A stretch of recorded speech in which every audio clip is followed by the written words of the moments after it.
Welcome back to the Ripple Conversations, the podcast where we explore how individual actions create waves of change.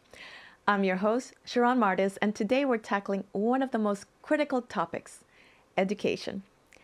Specifically, the educational challenges faced by underrepresented groups like Black and Latinx communities and the innovative programs that are building pathways to success. Education is the foundation of opportunity, and yet systematic barriers continue to hold back so many talented young people. I'm excited to welcome our guest, Layla Thomas. She is the CEO and founder of Urban Synergy, an award-winning social mobility charity established in 2007. And Luke Menning. He is the head of the LSEG Foundation and leads LSEG's Community Investment Program. Thank you both for joining us today. Thanks for having us. Thank you. Yes. So how about if we start painting a picture of the current landscape? What do you see as the most pressing educational challenges facing Black and Latinx communities? Go on, you go, Leela. Well, there's lots of changes happening now for the community, for underrepresented groups. In particular, we're working in schools, where it comes to schools that might be underfunded. How do the young people in those schools access the opportunities so they can reach their full potential, really? And also there's other challenges as well. So, there's conversations around D&I and emerging technology as well with AI. How do we get opportunities to all young people so they can develop those essential skills, reach their full potential, and I think that's really some of the challenges that we're really having, and what can we do together to make sure that young people have all the support that they need to transition. Yeah, absolutely. And when I talk to the charities that we support, the charities within our portfolio, and I did before this podcast, just to get some idea of some of those themes, and some of the big ones that kept coming out, from regardless really whether that was Black or Latinx or LGBT or whatever the underserved communities are. First one that came up, teacher perception, which I thought was fascinating because, I don't know how a teacher perceives kids differently based on their race or whatever it is, but that came up number one, loud and clear. The second one was still just inherent racism, and I'd love to get your take on that because I think to myself, is that is that still a thing where you're sat in a classroom and if you had, I don't know, a third white, a third black, a third Latinx, do the white kids get, do they get some kind of preferential treatment? How? I don't know how that happens. So it was teacher perception, it was racism, and the one that really came up every single time, lack of role models. Lack of role models, and that's very critical for students to see that the possibility of what could be. What do you think are less obvious challenges that go unnoticed to the broader public? Maybe it's biases. Sometimes we hear about microaggressions and biases. Yeah. Maybe get not recognised or appreciated. So you might have personality biases, but you can also have cultural biases as well. In certain cultures, it might be, not looking in, don't look people in the eye. Sometimes some cultures are louder, maybe quieter. Language, like accent. That's right. Accent bias all the time. That's right. So you mentioned racism, but you could have accentism. I call it all the isms. Which is quite interesting. So some people, how do you put processes in place to kind of make sure those biases aren't creeping into how young people or people are treated? So that's something that we find that's really important. So it's providing, maybe the role models can break that down sometimes. Yeah. So then when they see, CEOs from different backgrounds, they're like, oh, so teachers or just people in general, we all have stereotypes. It's what we see on the TV every day. So you need to be very aware of that. But how do you reset and rethink, what is talent? How do you maybe understand how can I say this? Where I mentioned about the cultural and the personality types, but there's also the environment, maybe to understand and empathize, maybe the environment where the young people come from, or the schools where they've come from, the challenges what they have. So you might see an A-grade student, but how were they supported to get those opportunities to become that A-grade student? And sometimes if you provide opportunities to other people, you might unleash another set of talent, because they've had those opportunities to develop the skill set. So it's interesting when you mention about education, because you think maybe academic education, but there's also immersive experiences, which are really important for education as well. So experiences of the workplace. So if you've got mummy and daddy that work in the corporate world, who are these senior leaders, they get that education from birth. They start coming into the workplace at Christmas, to see, walk through the doors, have the hot chocolate in the, in the workplace. But how about all those other young people that don't have mummy and daddy that work in those different places? And that's why the work that, Urban Synergy does, and working with Luke and has been a supporter of, is providing those opportunities to those young people so they can see and have those immersive experiences. And they might be good at maths, but actually when they go and work in a department, they think maybe not here, but actually they might like it here. So they get that information so they can make those informed decisions as they're transitioning into their careers. And that's what you guys do so well. And you guys being Urban Synergy, right? Because it's the obvious stuff, though. Kids sort of just basically, they'll look up at Canary Wharf or, here in Paternoster Square, and they basically say, I don't really belong there. I can never see myself there. And you give them that first step in to say, of course you can do this. Yes. And even then, when you get into the business, then it's almost like, okay, I'm in now, but I can never get there. I can never get to that senior position. So that sort of representation role model bit is so important. But to another layer to your question, which was sort of what are those hidden bits? It all comes back to different strands of mental health. And I was looking at like the racism bit we're talking about. What does that actually mean in terms of yourself? How does it make you feel? And a lot of the time, it will be the things like you're feeling isolated, or you're feeling like you're not part of it because you're not represented. So there was a big study on universities in the UK and the US. There's very few black female lecturers, for example. Yeah. So if you're sat there and the lecturers are mainly white, or they don't look like you or act like you're then reading a syllabus, a curriculum, and the authors are often mainly white. And so you're not getting that representation. So you do feel isolated. You don't feel part of the gang. And of course, that's going to impact how you feel. And then there's other aspects to that as well, where you'll get family pressure. Particularly if you come from a family, a little like you're saying, where mummy and daddy, maybe they aren't the wealthiest, maybe they haven't got the corporate jobs, and they've had to really, really sacrifice to make sure you can go to university or school. Yeah. But then you're going to get the pressure. You've got to do well. You've got to do well. And then last bit, just before I could go back to you, Leela, but I saw this other bit of research, and these aren't the exact numbers, but they give you an idea. University kids in the US, and I think it was third or fourth year. By the third or fourth year, it said that black kids are twice as likely to have a adult dependent in their family that they're looking after. They're a carer or friends. They're also twice as likely to have their own kids. So they're the care of those. And then they're also twice as likely to have a full-time job as well as doing education. So if you've got all of that layered on, you've got a job, you're looking after kids, you're looking after family, and then those other bits we were talking about in terms of you don't even feel particularly part of it. You might not then even have the time to be part of the gang to go and socialise. It's no wonder that the dropout rates are higher. Yeah. So when you look at that kind of stuff, it's quite an interesting picture. It's not to do with skills. It's often to do with, it's almost to do with confidence. That's right. Yeah, confidence. It's really interesting, that word confidence. Yeah. Because if you're not confident, you can't win a race. And that's why I'm a big fan of, the work that the charity does, because we're like a positive network of opportunities, Absolutely. A positive network of positive people, a positive network of people who encourage other people. Mentoring's a really interesting thing. If you're not aware of something, you just don't know how.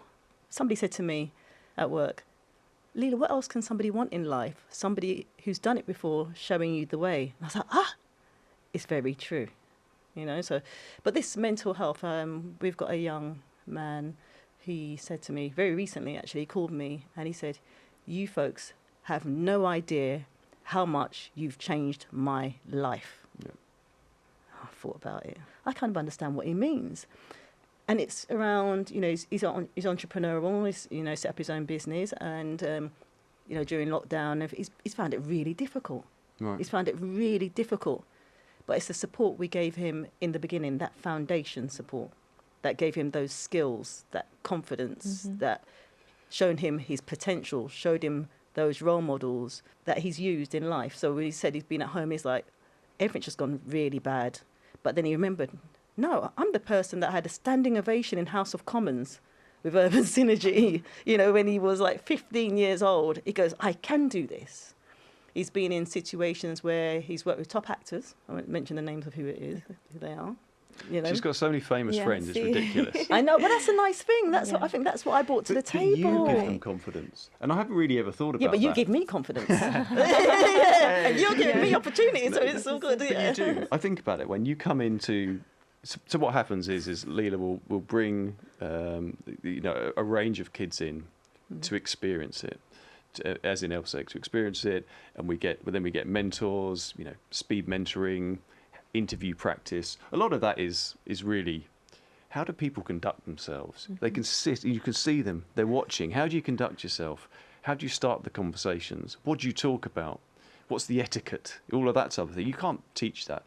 Yeah. But when they're here, they're often, at the beginning, they come in and they stood there, they've got their hands in their pockets and they sort of shuffle up but you're just infuse them with, hey, this is Luke, this is what he does, and you just have a natural confidence. But whether it's a mentor or a buddy or whatever, and this doesn't just apply to your kids, it applies to any kids, it applies to my kids. When you start work and you sort of buddy up with someone, and especially if you buddy up with someone in their late 40s, 50s, something like that, they'll have a natural confidence, they'll have a life confidence, they've been there, they've done that. And the kids you can see them, they'll settle down and they'll watch and they'll take it all on. And I say to my kids the whole time, of course I want them to have skills and of course I want to develop that. But I truly believe that's, 10-20% of what really happens, which is how do you rub along with other people? Yeah. And you can only learn that by seeing it and doing it. And so I really am a broken record when it comes to mentoring, buddying, real life experience, work experience. I love it when you bring your kids in. I genuinely love it because, and you have these fascinating discussions with them, and it is nothing to do with race. It's nothing to do with barriers. It's just some kids that come in, and the ones that come in, they want to do something, and you can just feel their energy. And I think you thrive off their energy. I like the fact that you said it's nothing to do with race. It's nothing to do, because what we're doing is you're non-judgmental. Yeah, well, that's... And one of the things, as I've been growing up or coming into the workplace, or experiences that we all have, and it is experience that we have that make us who we are. I've walked into rooms with all these men, because I'm working in technology, managing a team of men, and they've looked at me like, are you in the wrong room? Actually, they didn't look at me, they actually asked me that. They assume I'm not the manager.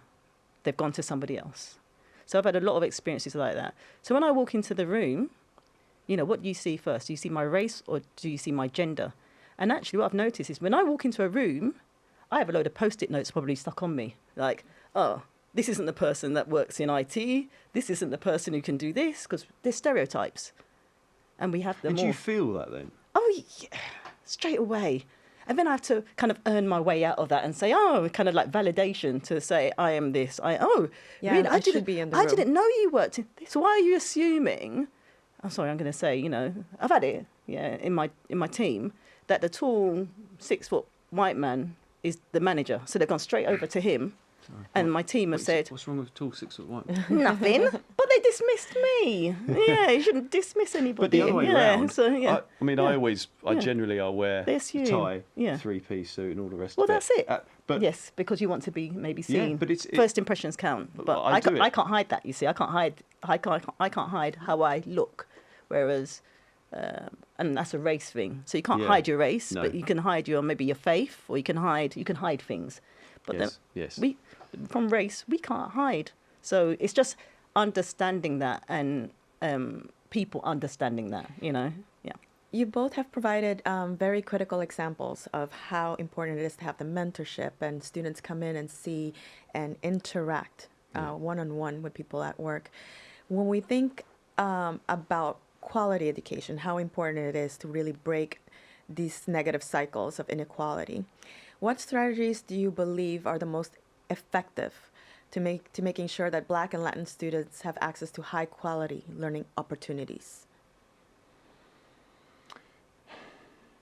I think it's a hard question, really, because some of this will come down to sort of demographics when it comes to wealth. It might be just some families simply don't have the funds to make sure their kids can get through to school. So clearly, and I look at again the programs of partners of the LSEG Foundation, and what they generally do is all they're trying to do is make sure that the access to that education is as equitable as possible.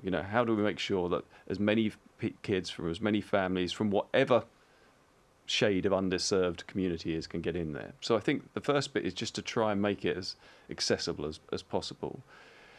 But then once you're in that education, back to that representation point, to make it as accessible in terms of being able to, you've got your seat, you're in the lecture hall or in the school, but now you want to make sure that you break down the barriers so that you don't have any disadvantage.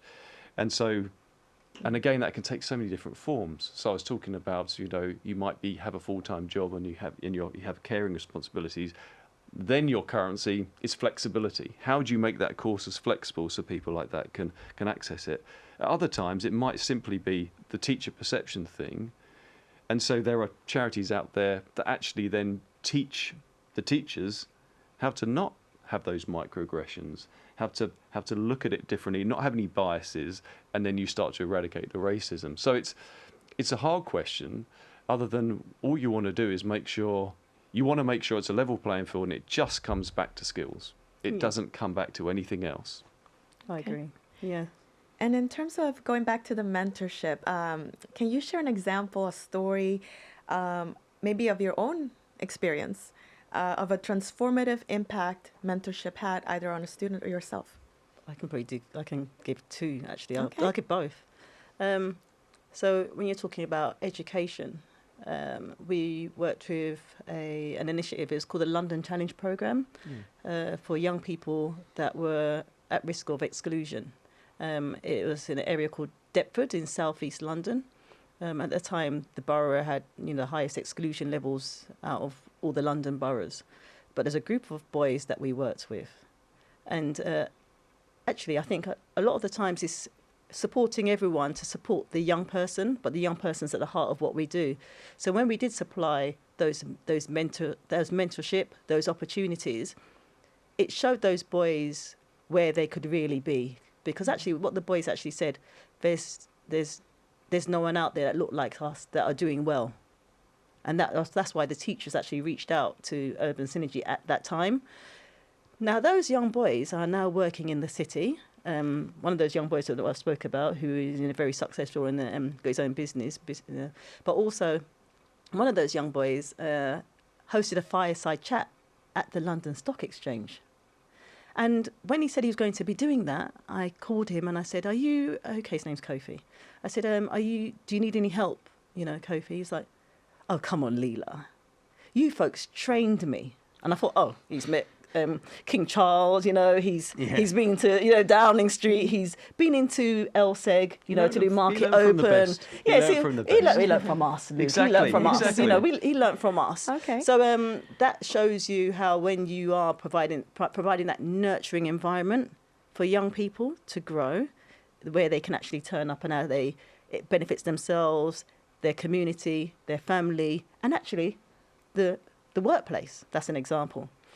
For me, myself, the power of mentorship, who would have known? I was working in technology, really, but I think the power of mentorship is sometimes people can see the talent in you And I think people saw that talent in me, which I kind of downplayed, I think. But the mentorship was like, you can do this. You're good at that. And you're like, really? Just keep pushing you on. Yeah, keep pushing you on. They give you that confidence. It's back to confidence. Back to confidence. And actually, because some people may be really confident, it doesn't mean they can do their job, but they're really good at selling themselves, actually, putting themselves forward, upselling themselves.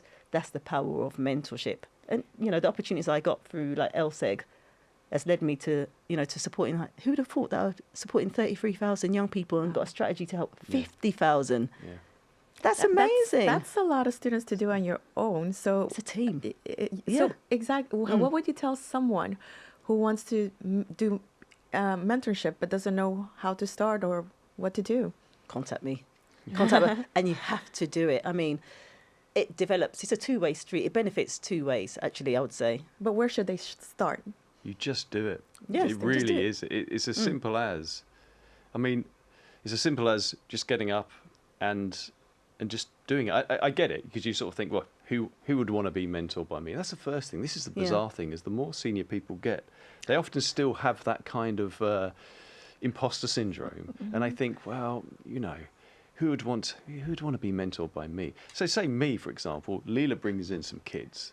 And these are some pretty cool kids, right? And I think, who the hell is going to be want to be mentored by a middle-aged white guy? They're just going, you're interesting. No. So some of it comes in the confidence in yourself. Yes. I had a mentor when I had one mentor who stood head and shoulders above the rest. And I used to be a journalist. That's what I used to be. And he was the guy that he was my transition from journalism to business, which was comms. And he worked with businesses on sort of leadership, building cultures, all this stuff that, obviously I knew about leadership, but culture, and I didn't really know anything about it. I was a journalist. And I became his right-hand person. And he used to go into these meetings with CEOs of, big financial firms, all the sort of ones that are on the FTSE 100, listed on the exchange, whatever they might be. And he'd walk into a room with the most senior people in multi-billion-pound businesses, and he would instantly control the room. Yep. Instantly control it. And I'd sit there, and I would just watch. That's why I said about watching. How does he conduct himself? Like I said, what does he do? And it's almost like this. He had this sort of magic that he could bottle, and he had everything you just spoke. He had confidence in spade, charismatic, could speak. If he spoke, everyone listened. Everyone turns around. It's a skill. It's a skill. And then you have a dip, because then you think, well, he's amazing at that. I'm never going to be like that. And I remember saying to him once, how do I get to be like you? And he sort of said, you don't want to be like me. You've got to be yourself. You've got to be authentic. But if I hadn't have spent time with him, and I spent about 5 years with him in the end, I'd never have known the art of what's possible. Where can you get to? How do you build the relationships? And I still don't do it as well as him, nowhere near as good as him. But that's you're never going to be as good as your mentor, not really. But then the other way around, to your point, and there's just one that stood out from last year where someone came and worked in my team, and now she's gone on and she's doing brilliantly well. But we had our last conversation, and it was virtual. She was based in a different country. And she said something that I just thought, oh, that's great. I was just like, yes. And she just said, there's always a person in your life that sort of looks at your potential, and they're the person that basically turns that into reality.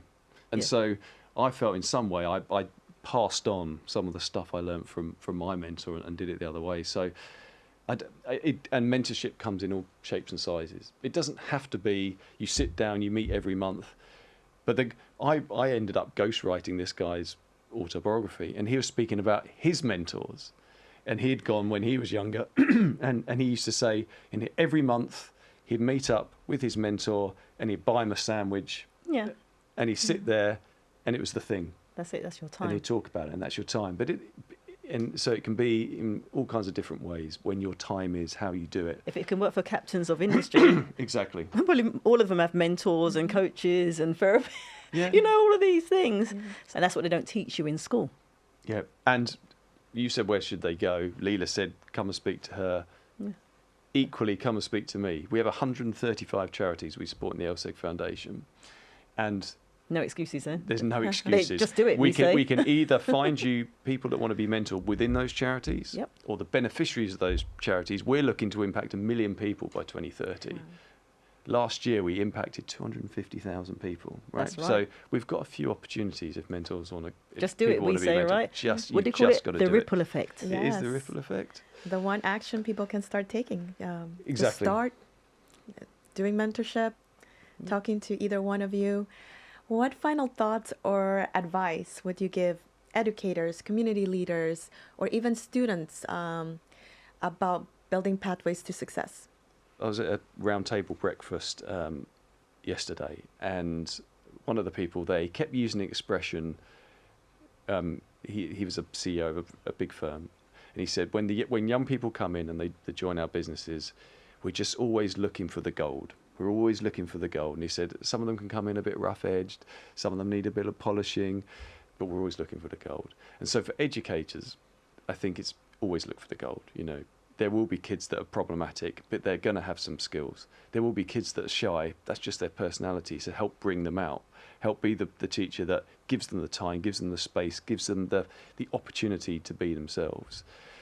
For the people doing it, so this guy I was talking about, I don't know why, and it's really simple advice, but he always used to say, back yourself, right? And I used to take real comfort in that. I used to think, yeah, back yourself. And I don't think I've ever come across better advice really than that. Just back yourself, you know, go for it. And it all sounds cliche, but the reason it's a cliche is because it's true. Find those mentors, find the people who are like you. Sometimes actually find the people who are not like you. The mentor I'm talking about, by the way, is black, right? So I didn't even go out and look for oh, he looks like me. He was just the most charismatic bloke I knew, and I just thought, I want a bit of that. So for the educators, just always look for, everyone has some gold in them, so look for that. And then for the people, back yourself. That would be my advice. Beautiful advice. I like what that. about you, Layla? I think for the educators to understand and empathise, I think that's really important. Empathy is a really good word. We haven't done that. Yeah, you do have to understand, and sometimes it's that experience that you have that make you have empathy. So maybe they do need to go out there. Yeah, but understanding and empathise. And I believe, like I said, every young person or everyone has a talent, and we're all individuals. You know, we're all individuals. So be kind. If you can lift someone up, then you should do, and open that door. You never know where that talent's going to come in from. You don't want to don't pigeonhole. Just you know, provide opportunities and provide a positive environment for that young person to grow. But understanding and empathy is really important. See, I knew you'd have a better answer. She always does. Ask me something else so I can do better than that. Well, what is one action you would like listeners to take? Actually, when I heard Leela out there, that sort of open-minded tolerance, that's what I'm trying to tell my kids the whole time, is just sort of, I struggle with that a bit in the world at the moment, that sort of just says, just be open-minded, just be tolerant. I love the idea of help people out, and excuse me, and it will come back your way as well. I think tolerance, I'm going to go with that. I think just be tolerant. And mentoring is part of that, because you're saying, I'm going to give my time to someone who wants some advice, and you've got to, and in order to do that, people can be busy, they don't want to do stuff, they don't want to move on. So when I talk about tolerance, it's not just tolerating people, it's just putting in what you want to get out. I just want to see a bit more of that in the world, I think. I think it's key with everything happening, how fast the world is changing nowadays. We've talked about being open-minded, empathy, mentorship. I think we've discussed really good topics for today. Any final thoughts? Yeah, for me, the one takeaway is just do it. Yeah. Be a mentor, get a mentor. Yeah. It's positive growth, positive development. That's the main takeaways, and this conversation is about the ripple. You'll see opportunity or growth unleashed, especially we're in a global business market. It's really important that we full potential for everybody. So be a mentor and get a mentor, I would say. Yeah, definitely. Just do it. Open-minded. I think that's... I know. Yes. Open-minded and non-judgmental. Yeah, Judgmental, exactly. empathy, they all go hand in hand together. Well, these do. are all the best human Yes. traits. Yeah. They're all the best human Yes. traits, and guess what? They're the things that create the most positive impact in the world. You know, rather than being divisive or being binary. Yeah. You know, you're black, you're Yeah. white. Yeah. Oh, God, it's just like sort of, you know, it's you've got to understand that Leela's gone on a different path to I've gone on. We've all had different challenges and all the rest of it. But that open-mindedness to be willing to help and just listen, because you've got to listen to, in anything in life, you know. In fact, I would urge everyone to look at almost like the two extremes of any argument. You know, why are the people that are really thinking one thing at that end of the argument, and why are the people thinking the other end? The truth, of course, will always lie in the middle. And so, but you've got to listen to both of those things, and then you bring out those other stuff. Can I say something as well? I know this is maybe not in line, but it's that reset, rethink is really important. So there's some processes or techniques that sometimes people do. So you know when you can be the outsider in the room, or sometimes you feel like you're not being listened to or given the chance. So some leaders, they'll let their other people in their team speak first. Yeah. Because sometimes, you know, they can dominate, but it's great for you to sometimes stand back and give other people the chance, the opportunity, and to bring the best out. It's just something I was wanting to say. So reset and rethink. Something as just as little as that, right? It can Yeah. empower somebody and Can put them to empower the somebody. yeah, Yeah. So you've got us going now. and give them the confidence. And give them the confidence. that they need in order to Absolutely. step up and feel better about themselves and progress. Yeah. And when you're saying about that inclusivity, because that's what you're really saying, is Yeah. like include everyone in the room, That's right. make sure the voices are heard. I worked a number of years ago with a guy who set up an improv troupe, and the improv communication skills are so valuable, not just in business but in life. And there's the one simple one that he gave me, again, that sticks. There's always those little bits that sticks. Is when you're having a discussion, you'll often say people just want to get their point across. Yeah. They're waiting for you to stop talking, Leela, so I can talk, right? Because yes, but here's what I really want. The real power comes when you listen to that and you build on it. So Leela would say, you know, I think it's reset, and I don't agree with that. I do agree with that, by the way, but say I didn't. I go, yes. But the thing you're missing, Leela, but the key is yes and. You go, yes. Reset's great. And what that allows to do is this, and it's a really inclusive way of you know, bringing people on board with you, because you're effectively, what you do as improv is you take from the other person and you build on it. So yes and instead of yes but. Yeah. You try it in conversations. Yes and. Yeah. No, you've used it wrong, Leela. Okay. You've used it wrong. And that won't work like that. Yeah. So it's but again, it comes back to all those things we're talking about, that sort of open-mindedness and inclusivity and representation. Being a mentor as well, what people don't see is how it develops your personal skills as well. Your own skills. Your own skills. So communication skills, you know, listening, influential skills. It's almost like developing leadership skills, you know. Absolutely. Because we're all leaders, I suppose, in some way. But, you know, you develop those skills as well. So I just wanted to add that in there, because sometimes people think, oh, it's all one direction. It's actually not.